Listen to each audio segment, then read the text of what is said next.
लोकसभा में 3 नए criminal bill pass हो गए हैं। आपराधिक संशोधन विधेयकों पर चर्चा और केंद्रीय गृह मंत्री अमित शाह के जवाब के दौरान विपक्ष के कुल 97 सांसद अनुपस्थित रहे। इन्हें निलंबित किया गया है। लोकसभा में 3 नए क्रिमिनल बिल पर जवाब देते हुए गृह मंत्री अमित शाह ने कहा, अंग्रेजों के समय का राजद्रोह कानून खत्म किया गया है। नाबालिग से रेप और मॉब लिंचिंग जैसे क्राइम में फांसी की सजा दी जाएगी। 3 नए क्रिमिनल बिल के लोकसभा में पास होते ही सदन की कार्यवाही गुरुवार सुबह 11 बजे तक स्थगित कर दी गई।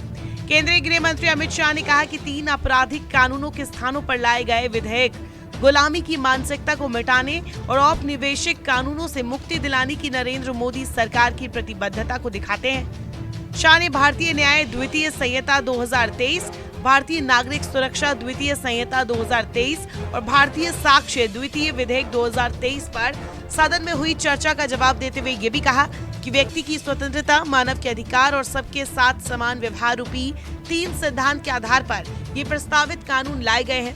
गृह मंत्री अमित शाह ने लोकसभा में 3 नए क्रिमिनल लॉ बिल पर कहा, मैं 3 विधेयकों को लेकर आया हूं। आपने उन्हें स्थायी समिति को भेजने की मांग की। समिति ने उसमें कई संशोधन करने की अपील की थी, इसलिए मैं वो तीनों बिल वापस लेकर नए बिल लेकर आया हूं। भारतीय नागरिक सुरक्षा संहिता में पहले 485 धाराएं थी, अब 553 धाराएं होंगी।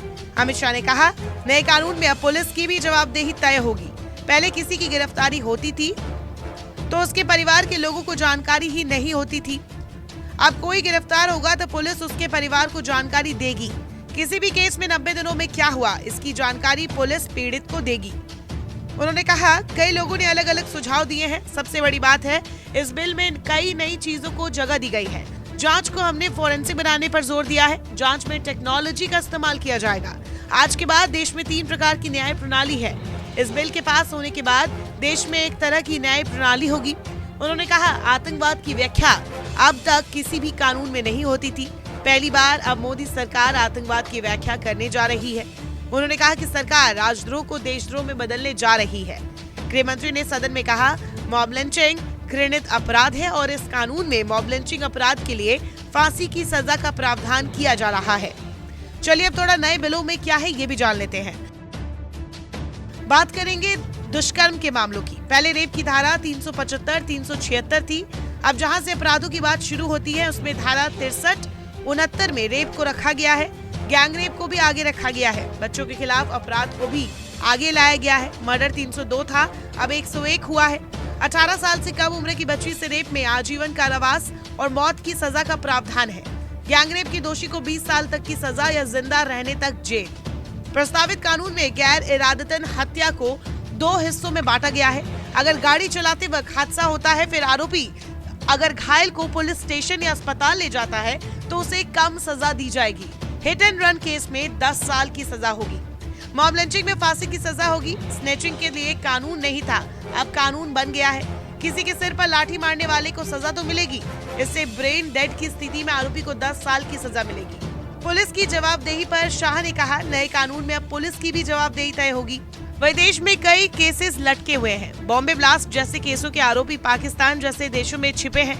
अब उनके यहाँ आने की जरूरत नहीं है। अगर वे 90 दिनों के अंदर कोर्ट के सामने पेश नहीं होते हैं तो उसकी गैर मौजूदगी में भी ट्रायल होगा। गंभीर मामलों में आधी सजा काटने के बाद रिहाई मिल सकती है। जजमेंट सालों तक नहीं लटकाया जा सकता है। मुकदमा खत्म होने के बाद जज को 43 दिनों में फैसला देना होगा। निर्णय देने के 7 दिन के अंदर सजा सुनानी होगी। पहले सालों तक दया याचिकाएं दाखिल की जाती थी। दया की याचिका अब दोषी ही कर सकता है। पहले एनजीओ या कोई संस्थान ऐसी याचिकाएं दाखिल करता था।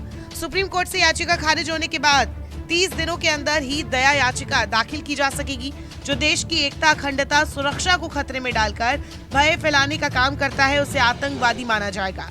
3 विधेयकों में क्या बदलाव होंगे, इसकी बात करते हैं। कई धाराएं और प्रावधान बदल जाएंगे।